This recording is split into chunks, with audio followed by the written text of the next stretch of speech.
ঐ তই ইমান মনটো কিয় মাৰি আছ? তোৰ ঠিকে কৈছা মোক চা মইতো সৰুৰ পৰা ছিংগেল চিত্ৰিকিতে কোনচনো ডাঙৰ হৈছে এতিয়া আৰু সেইকাৰণে কৈছো তোক প্ৰেমৰ জালত নপৰিবি হ'ল আৰু তহঁতৰ মইহে জানো তাই মোৰ কাৰণে কি আছিলে। ঐ ৰচোন, তই যে তাইৰ কাৰণে গান এটা লিখিছিলি আমাকো শুনাচোন। হেই তহঁতৰ লগত কোনে থাকে?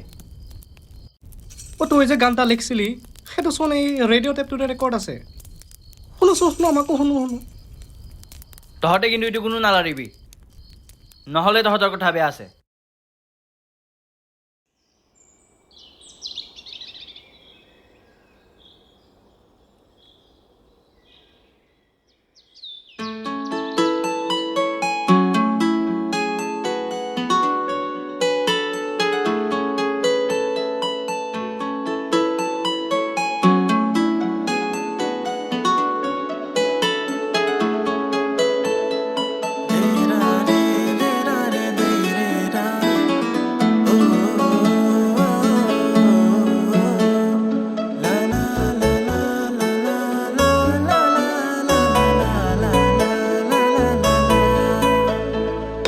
বুঝাবলে তোৰ অতি মৰম ভাগাছে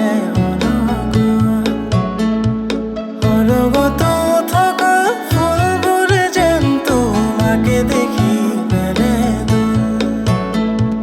তোমাক নেদেখা চকু আজি মোৰ হৈ ভিজা দেখিলে মোৰ মন হয়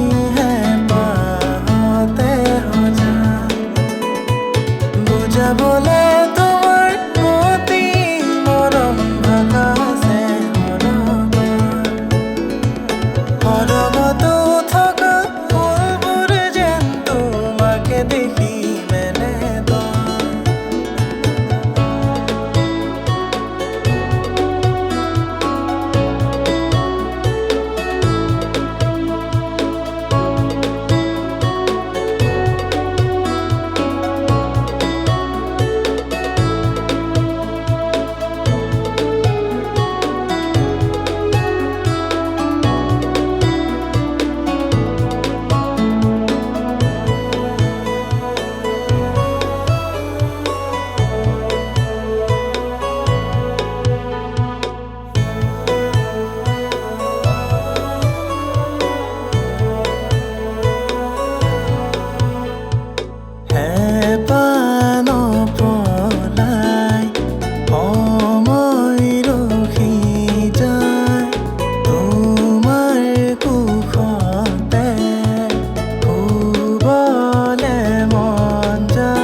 বুঝাবলে তোমাৰ অতি মৰম ভাগাছে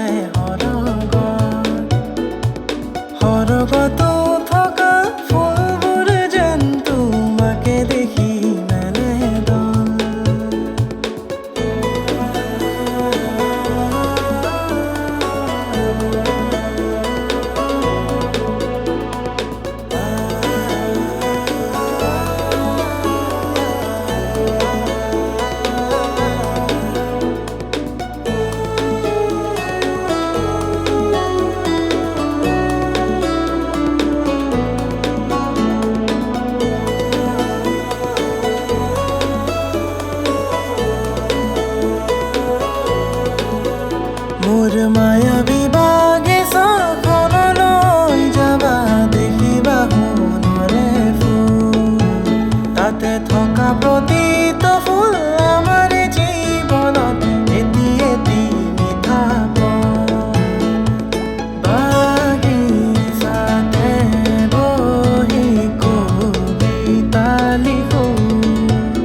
সেইকাৰণে মই কওঁ সময়ৰ কাম সময়ত কৰিব লাগে।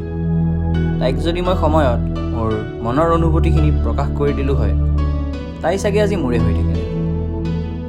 বাহ, তই কিন্তু মানুহটো কিছু ৰোমেণ্টিক দেই। একো নাই ভাই, তাইৰ কাৰণে মই এটা চেপ্টাৰ আছিলোঁ, কিন্তু মোৰ বাবে তাই মোৰ গোটেই পৃথিৱীখনে আছিলে।